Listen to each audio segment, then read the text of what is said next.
You step inside a place you don't know, a space someone else has called home. But for just one night, it's yours. You tell yourself it's safe. You tell yourself it's just a place to rest. But when the lights grow dim and silence takes hold, the feeling shifts. You catch a shadow out of the corner of your eye, a sound that doesn't belong, and then the air changes. It's colder, heavier, as if something unseen is watching, waiting. You're not supposed to be here alone, but now you are. And the things you thought were stories, things people whisper about quietly, suddenly become real. Tonight, you'll hear 3 true stories from Airbnb rentals where what should have been simple stays became moments no one could forget. Places where the night held secrets, and sometimes, the walls remember more than they should. Lucas had been searching for a quiet place to get away from the rush, somewhere removed from the city's constant noise and flickering screens. He found an old house listed on Airbnb in a small town far from the highway. Pictures showed a charming, if weathered, building surrounded by trees and quiet streets that looked forgotten by time.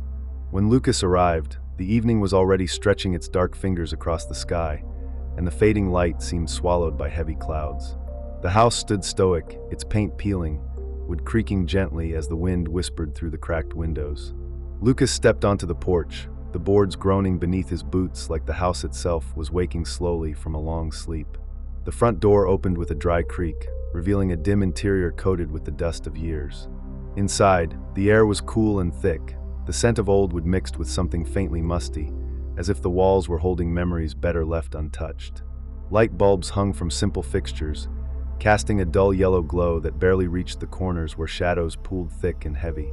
The floor creaked underfoot as Lucas moved from room to room, each step echoing louder than it should in the stillness. At the end of the hallway, a heavy wooden door stood apart from the rest. It was locked with a rusted padlock and chained tight, almost as if whatever lay beyond was not meant to see the light of day. Earlier, when Lucas had asked the landlord about it, the answer was quick and flat, just storage. Nothing for guests to worry about. But the way the landlord's eyes flicked nervously toward the door before looking away told a different story. Despite a growing feeling of unease pressing at the edges of his mind, Lucas shrugged it off and unpacked his bag. But as night deepened, the house settled into silence that was anything but peaceful. Somewhere below, behind that locked door, something stirred. As the night grew darker, the silence in the house deepened, but it was no longer a calm stillness. Lucas sat on the edge of the worn couch. The faint light of his phone screened the only glow in the room. Then, faint sounds began to emerge from the floor below, the basement. At first, they were almost imperceptible, soft, deliberate footsteps padding slowly against the wooden stairs, the scrape of something being dragged. The noises carried with them a weight, as if the house itself was awakening to something long buried. Lucas froze, every instinct screaming to listen harder. Beneath the floorboards, muffled whispers tangled in the dark air. They were too quiet to make out words, but urgent, like a conversation held in secrecy. The hairs on his arms prickled, the room suddenly feeling colder, heavier, as if the temperature itself was shifting, pulling the warmth from the air. He glanced at his phone, no signal. The little bars that had been full moments ago vanished, leaving him cut off, isolated. A sudden click echoed from the front door. It had locked on its own. Panic threatened to rise in his chest, but Lucas forced himself to stay calm, telling himself it was just the house settling. Old houses did that, right? But the noises didn't stop. They grew closer, footsteps pacing just beneath the floor, moving back and forth in a slow, steady rhythm. Lucas's eyes darted toward the hallway where a faint draft had started to snake through. He noticed the air near the walls felt colder, a chill that pressed against his skin. Something was different, something unseen was brushing past him. As he moved cautiously down the hallway, he stopped. A small table by the door, which he was certain had been empty moments ago, now held a set of keys. They weren't his. Lucas's heart thudded loud enough to drown out everything else. The keys were old, worn, and unfamiliar. He swallowed hard, forcing his legs to carry him back toward the living room. But each step felt heavier, as if the house itself resisted his movements. The shadows lengthened, and the faint sounds of whispering grew louder, wrapping around him like a cold fog. The locked basement door sat at the end of the hall, silent and unmoving, but Lucas knew it wasn't empty. Something was waiting down there. The pounding in Lucas's chest was relentless now, each beat echoing in his ears as he faced the basement door once more. The faint noises that had haunted the night were no longer distant. They were close, urgent, like something just beyond the thick wood, desperate to be heard. His hand trembled as it reached toward the cold metal of the padlock. The rust was rough beneath his fingers, and the door itself seemed to pulse with a strange energy, as if it had a heartbeat of its own. Then, without warning, the door shuddered violently, as if something on the other side was slamming against it with desperate force. Lucas stumbled back, breath caught in his throat. The soft whispers turned to low growls, then to frantic scratching that scraped against the door's surface, sending splinters of wood falling to the floor. The house groaned around him, the floorboards creaking underfoot as if warning him to run. He turned toward the front door, but the lock held firm, unyielding. Panic flared, sharp and suffocating. The windows rattled as the wind outside howled through the cracks, but inside, something else stirred, something dark and relentless. A shadow flickered at the edge of his vision, just beyond the flickering light of his phone's glow. Lucas spun, searching, but the room was empty. Only shifting shadows and silence greeted him. Then a breath, cold and ragged, brushed against the back of his neck. He spun again, heart hammering, eyes wide. The basement door rattled once more, the sound so violent it shook the walls. The whispers became clearer, voices overlapping, an unintelligible chorus of fear and anger, trapped behind wood and rust. Lucas felt the air press in on him, thick and suffocating. The lights flickered, plunging the room into near darkness before sparking back to life. And in that brief blackout, he saw it, a dark shape, fleeting but unmistakable, standing just beyond the basement door. His instincts screamed at him to flee, but his legs felt rooted to the spot. The house was alive in a way he could never have imagined. The locked door was no longer a barrier. It was a thin veil between him and something waiting, something that should have stayed buried. Lucas didn't wait for another moment. Heart pounding like thunder in his chest, he bolted for the nearest window. The glass was cold and unyielding beneath his palms as he struggled to pry it open, desperate for escape. Outside, the night air was sharp, biting, but it was freedom at least. He scrambled through the narrow opening, breath ragged, limbs trembling as he fled from the house that seemed to breathe shadows. The quiet street was empty, but Lucas's mind raced, unwilling to let go of what he'd heard, what he'd felt behind that locked door. He called the landlord once more, urgency in his voice, demanding answers. But the landlord was evasive, changing the subject quickly, unwilling to meet his eyes. Days later, after Lucas had left town, local police uncovered a sealed basement under the house. Inside, they found remains, long forgotten, hidden beneath years of dust and silence. The space had been boarded up, locked away from the world, but the house never forgot. It whispered in the night, echoing the trapped voices. Lucas never returned to that town, and though the house still stands, silent and waiting, the locked basement door is never spoken of, except in hushed tones, by those who know what hides behind it. Because some doors are meant to stay closed, and some houses keep their secrets, waiting for the next visitor who dares to listen. After weeks of relentless work, Claire was desperate for a break, a simple weekend escape to recharge her mind. She found a city apartment on Airbnb that seemed perfect, modern, cozy, and located in a quiet neighborhood not far from downtown. The host, a man named Daniel, had been polite and responsive, but something in his replies felt just slightly off. When Claire asked about security features, especially cameras, Daniel was quick to reassure her everything was safe, yet he avoided giving a clear answer about whether any cameras monitored the building's common areas. It left a lingering doubt, but Claire decided to trust the reviews and the pictures. She arrived just after midnight. The streets were calm, empty save for the occasional distant hum of a car. The building stood tall but quiet, with a well-lit lobby that felt welcoming yet strangely sterile, almost too still. No other residents were in sight. The elevator doors slid open with a soft mechanical sigh as Claire stepped inside, clutching her bag tighter than necessary. The ride to the 5th floor was slow, each ding of the floors rising echoing sharply in the stillness. When she reached the apartment, the door was exactly as pictured, sleek, unassuming. Daniel had left the key in a lockbox nearby as arranged, and she let herself inside. The air was cool and smelled faintly of cleaning products. The lights were dim but warm, casting soft pools of glow across minimalist furnishings. It felt safe, quiet, perfect for rest. But as Claire unpacked, an uneasy feeling began to settle in her chest, a small, nagging sense that she wasn't quite alone. The building was too quiet, the shadows in the hallway darker than the soft lighting should have allowed. The faint sound of footsteps echoed faintly down the empty corridor, but when she looked through the peephole, no one was there. Claire shook the feeling off, telling herself it was just exhaustion, or the city settling down for the night. Yet beneath the surface, a small voice whispered that the night ahead would not be as simple as she hoped. As the clock ticked deeper into the night, the quietness of the apartment began to weigh heavily on Claire's mind. At first, it was just small, almost unnoticeable things.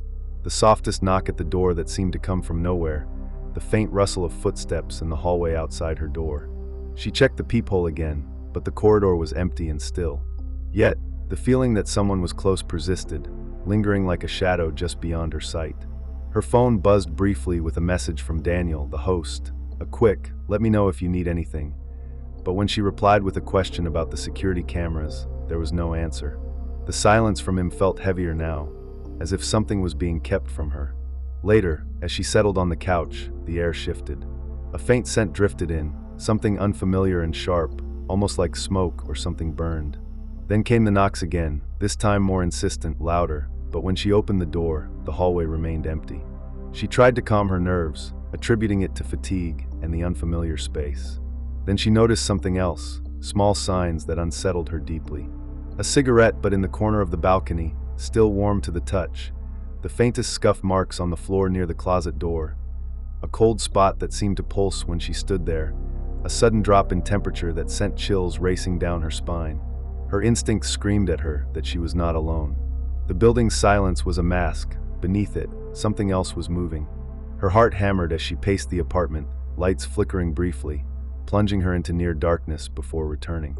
In the quiet moments, muffled whispers seemed to drift from the walls, barely audible but unmistakably there. Claire felt eyes on her, unseen and unblinking.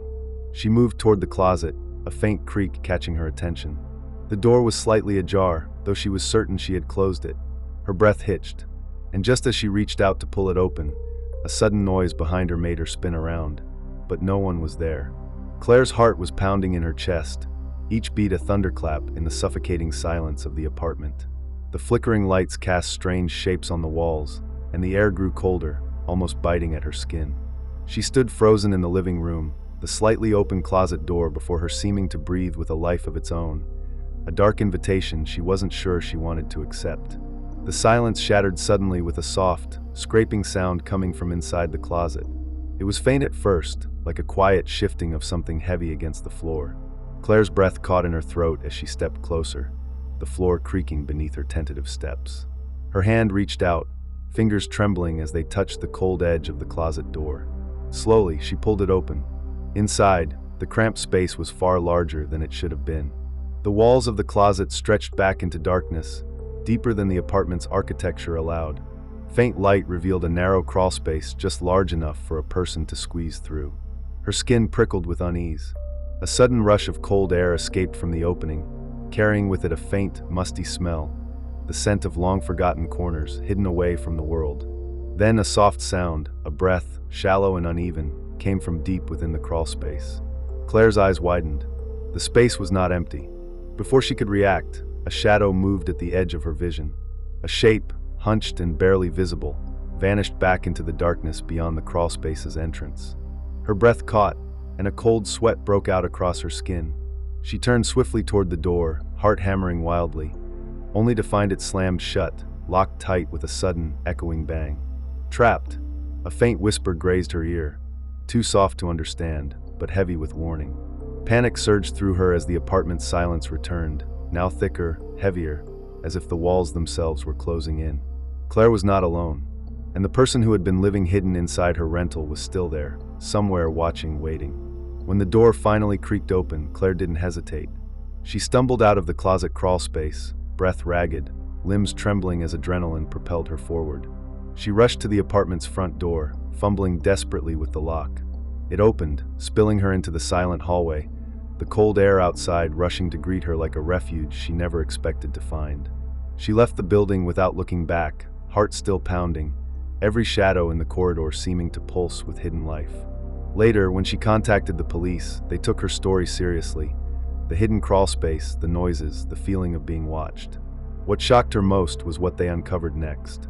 They found evidence that someone had been living secretly inside the apartment's walls for weeks. A squatter who had managed to remain hidden, even as tenants came and went. He had no official records, no contact with the host. The cigarettes, the faint noises, the cold spots, they were all traces of his presence. Claire's experience was not isolated. Authorities revealed similar cases in the area where squatters had taken refuge in rental properties, moving silently through hidden spaces that most wouldn't think to check. But the host never told her, nor the building management. She never stayed another night there. And the crawlspace door? It's still there, hidden behind the closet, waiting. Because sometimes, the walls you think protect you are the very places where danger hides. For Mark and Sarah, the weekend was meant to be a quiet escape. Just the two of them, far from the noise of the city. They found a cabin nestled deep in the woods, miles away from the nearest town. The listing promised peace, fresh air, and a chance to reconnect with nature. The surrounding trees stood tall and silent, their branches swaying gently in the breeze as the gravel road wound through the forest. When they arrived, the neighbors they saw were few and distant. A handful of cabins dotted the landscape, but the people who lived there kept to themselves. One neighbor in particular was spoken of in vague terms, never seen but always there. The locals called him the Watcher, a presence more felt than seen, a shadow lingering just beyond the tree line. As evening settled, thick fog rolled in, swallowing the woods and creeping toward the cabin like a slow, silent tide. The air grew cold and damp, clinging to their skin and seeping through the cracks in the wooden walls. Inside, the cabin was warm and rustic, with soft light spilling from the fireplace and casting flickering patterns across the walls. But outside, the fog thickened, muffling the sounds of the forest and distorting the familiar into something strange and unfamiliar. The trees, once comforting, now seemed to lean closer, their shapes twisting in the mist. The night wrapped around the cabin like a shroud, pressing in and hiding whatever lurked just beyond the firelight. Mark glanced out the window, catching a glimpse of something moving just at the edge of the fog. A figure, tall and still, watching silently. Sarah felt it too, the weight of unseen eyes, the quiet that was anything but peaceful. They were not alone. As night deepened, the fog outside thickened, swallowing the landscape whole. Mark and Sarah sat close to the fireplace, the flickering flames casting long, wavering shadows across the wooden walls. The crackle of the fire was the only sound for a while, until it was broken by a faint tapping, slow and rhythmic, coming from somewhere outside the cabin. Mark paused, listening. The tapping seemed to come from the direction of the neighboring cabin, the one with no known occupant. Sarah's eyes narrowed, a chill creeping up her spine despite the warmth inside. The tapping continued, steady and unnerving, like the measured steps of a visitor who refused to be ignored. Suddenly, the lights flickered, plunging the room into near darkness for a heartbeat before snapping back. The brief blackout left them both tense, the quiet now filled with whispered noises, soft murmurs and distant footsteps that didn't belong to either of them. Outside, through the fogged window, faint music began to play, slow, haunting notes drifting on the night air, though there was no visible source. The couple exchanged uneasy glances. The power flickered again, and the room seemed colder, the air heavier. They tried to brush off the sounds, blaming old wiring or wildlife. But then came the soft, uneven footsteps right outside the cabin door, footsteps that circled slowly, as if someone was pacing, watching, waiting. Sarah moved toward the door, heart pounding. When she peered through the peephole, nothing was there. Yet, when she stepped back, muddy footprints marked the porch, fresh and undeniable. A whisper brushed past her ear, a breathy voice that seemed to say, "You shouldn't be here." Mark and Sarah felt the walls closing in, the forest pressing closer, the fog swallowing all sense of safety. They were trapped in a place where the unseen was very much alive. The pounding of Mark's heart echoed in his ears as the night closed in around them.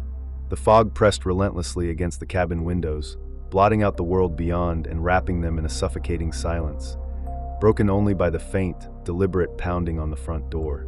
It was slow at first, a measured rhythm that seemed almost purposeful, as if whatever was outside was toying with them.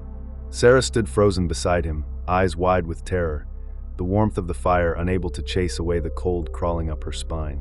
She could hear the wood creaking under the weight of the unseen visitor's steps, the soft shuffle of shoes pressing against the porch. The pounding grew louder, more urgent, like a heartbeat matching her own. Mark moved toward the door, each step heavy with dread. As he reached out to grasp the handle, the door swung open on its own, a cold gust rushing in that snuffed out the fire's flames in a sudden, cruel breath of darkness. The cabin plunged into near blackness, broken only by the faint glow of the moon filtering through the fog. In that flickering twilight, Mark caught a glimpse of something moving just beyond the threshold, a tall, dark figure, blurred and shifting in the mist, its presence undeniable and yet impossible to fully see. A low whisper rolled through the night air, carrying a warning as chilling as the fog itself. "You shouldn't be here." The footsteps retreated slowly into the woods, swallowed by the thick mist, leaving behind only muddy prints that led away from the cabin and vanished into the darkness. The silence returned, deeper and heavier than before, as Mark and Sarah were left alone, trapped inside a place that felt less like a refuge and more like a cage. They realized then that some neighbors never truly leave, and some shadows never stop watching. When dawn finally broke, the fog began to lift, retreating like a tide from the woods surrounding the cabin. Mark and Sarah sat silently by the window, the morning light failing to wash away the unease that had settled deep within their bones. Outside, the forest looked peaceful once more, but the memory of the night's events clung to them like a shadow. Locals later told them the story of the neighbor they never saw, a man who had lived alone in the woods for years before disappearing without a trace. Some said he was still there, watching from the mist, unable or unwilling to leave the place he once called home. The cabin's silence had never truly been empty. It had held a presence, patient and unseen, waiting for those who dared to step inside.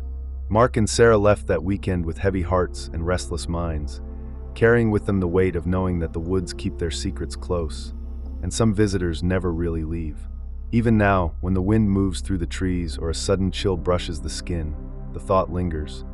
In that remote place, something watches silently, just beyond the edge of sight, waiting for the fog to roll back in. Now, imagine yourself standing alone in a place like one of these. A quiet house with a locked door no one wants to open, a city apartment hiding secrets behind its walls, or a remote cabin swallowed by fog and silence. What would you do if you were there, alone in the dark, feeling eyes watching, footsteps moving just out of sight? Would you find the courage to stay, to face whatever might be waiting? Or would you run, heart pounding, as fast as your legs could carry you, away from the shadows and the silence? These stories are not just tales, they are reminders that sometimes, the places we think are safe hold mysteries we are never meant to uncover, and the unknown can be closer than we imagine. I want to hear from you. Have you ever stayed somewhere that gave you that same uneasy feeling, that subtle hint that you might not be alone? What did you do? Share your thoughts, your fears, or even your own terrifying Airbnb experiences in the comments below. Your stories might be the next to chill us all to the bone. And if you want to keep hearing real horror stories that will linger long after the lights go out, don't forget to like this video, subscribe to the channel, and turn on notifications. There's so much more waiting in the shadows. Remember, sometimes the safest places are the ones where the darkest secrets hide.